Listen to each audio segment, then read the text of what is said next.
इस वीडियो में हम आपके साथ शेयर कर रहे हैं भाषा से संबंधित जो भाषा की रीढ़ की हड्डी होती है जिसे व्याकरण कहते हैं।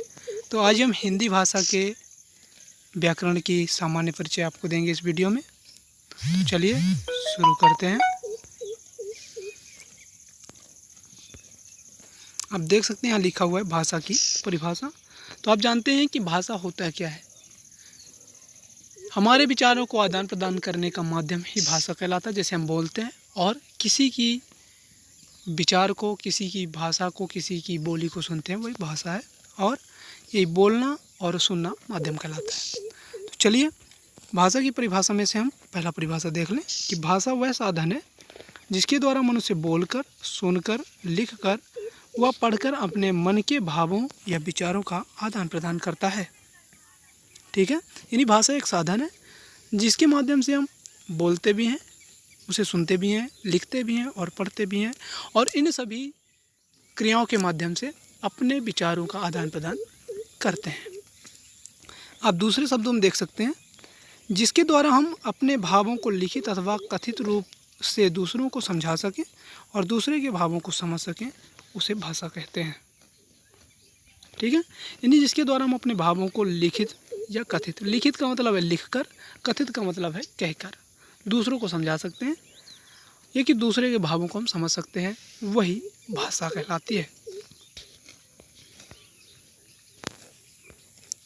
सरल शब्दों में दिया हुआ है कि सामान्यतः भाषा मनुष्य की सार्थक व्यक्तवाणी को कहते हैं। सामान्यतः भाषा मनुष्य की सार्थक व्यक्तवाणी को कहते हैं। आप आगे देख सकते हैं कि आदिमानव अपने मन के भाव एक दूसरे को समझने व समझाने के लिए संकेतों का सहारा लेते थे, परंतु संकेतों में पूरी बात समझाना या समझ पाना बहुत कठिन था। अपने मित्रों के साथ संकेतों में बात समझाने के खेल खेले होंगे, उस समय आपको अपनी बात समझाने में बहुत कठिनाई हुई होगी। ऐसा ही आदिमानव के साथ होता था। इस असुविधा को दूर करने के लिए उसने मुख से निकली ध्वनियों को मिलाकर शब्द बनाने आरंभ किए और शब्दों के मेल से बनी भाषा। तो आप जानते हैं कि पहले जब आदिमानव थे तब कोई भाषा नहीं थी। यानी आप इमेजिन कर सकते हैं कि जब दुनिया में पहला इंसान आया होगा तो वो किससे बात करता रहा होगा और कैसी बोली बोलता रहा होगा। अगर वो अपने किसी भी विचार या भाव को समझाना चाहता है तो वो कैसे समझाता रहा होगा, वही संकेतों के माध्यम से। ठीक है, तो आदिमानव अपने मन के भावों को एक दूसरे से समझने के लिए, समझाने और समझने के लिए संकेतों का सहारा लेते थे।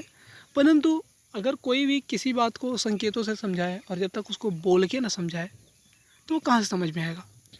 तो इसी असुविधा को दूर करने के लिए कि भाषा होना चाहिए और भाषा हो और उसी से यानी अच्छे से हमारे विचारों का आदान प्रदान हो। इसके कारण जो ध्वनि हम निकालते हैं, जैसे मैं निकाल रहा हूँ, जैसे बोल रहा हूँ, तो इसका कोई लिखित रूप नहीं था। तो अभी जो बोला जा रहा है उसको तो आप लिख सकते हैं, लेकिन इसका कोई लिखित रूप नहीं था। तो उसने इन शब्दों को लिखना शुरू किया और शब्दों से मिलकर के भाषा बन गई। तो चलते हैं और थोड़ी आगे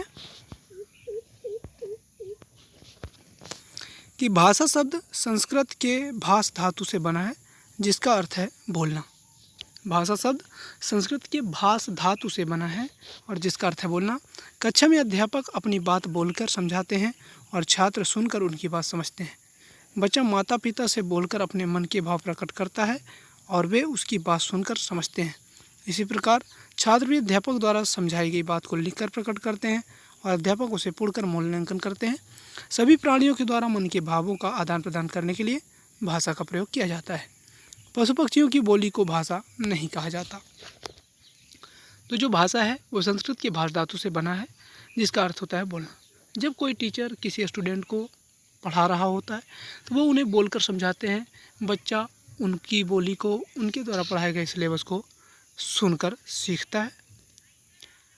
और जब पेपर होता है, जब मूल्यांकन करने का समय आता है, जब एग्ज़ाम होता है, तो क्या करते हैं कि बच्चे उसे लिखता है जो पढ़ाया गया होता है, जो प्रश्न में पूछा जाता है, और शिक्षक उसका देख करके, पढ़ करके उसका मूल्यांकन करते हैं, उसको चेक करते हैं।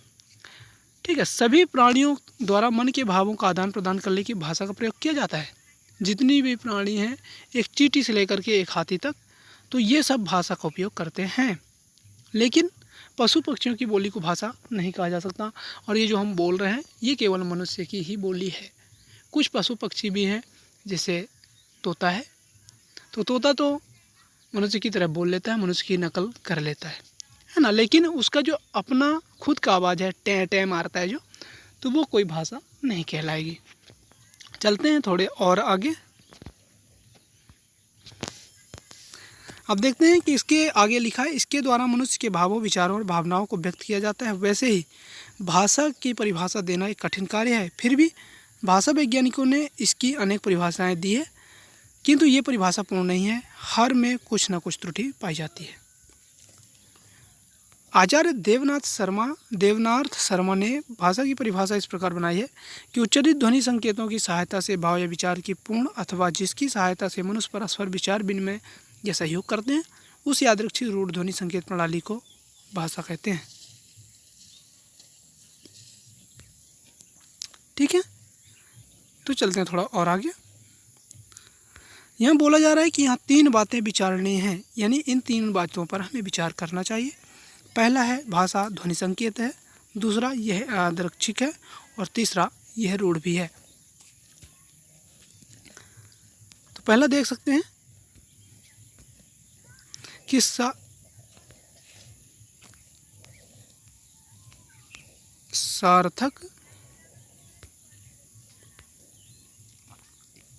सार्थक शब्दों के समूह या संकेत को भाषा कहते हैं। यह संकेत स्पष्ट होना चाहिए।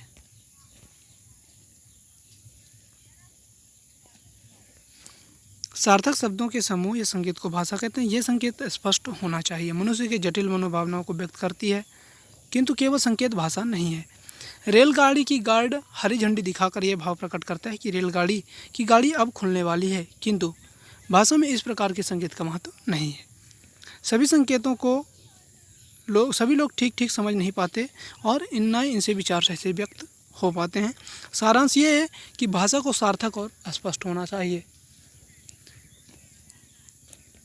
और दूसरा है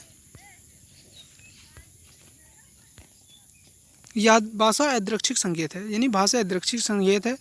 यहाँ शब्द और अर्थ में कोई तर्क संगत संबंध नहीं रहता। बिल्ली, कौवा, घोड़ा आदि को क्यों पुकारा जाता है, ये बताना कठिन है। इनकी ध्वनियों को समाज ने स्वीकार कर लिया है, इसके पीछे कोई तर्क नहीं है।